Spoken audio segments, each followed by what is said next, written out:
lahat ng MPA itong labanan mo. Iwan mo yung tsapa at baril mo.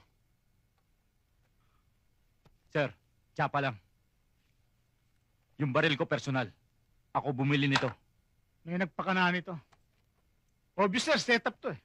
Kung sususpindin niyo si baby, I'll be forced to file my resignation. Yung baril mo. Eh, ganun din ako, sir. Pero yung holster, ako ang bumili niya eh. Baril ko lang sa soli ko.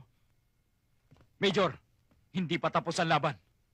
Kahit 10 beses mo akong paalisin sa serbisyo, mananatili akong kaaway ng mga taong basura ng lipunan. Gawin mo, baby, ang lahat ng gusto mong gawin. Huwag mo lang isasangkot ang pangalan ko.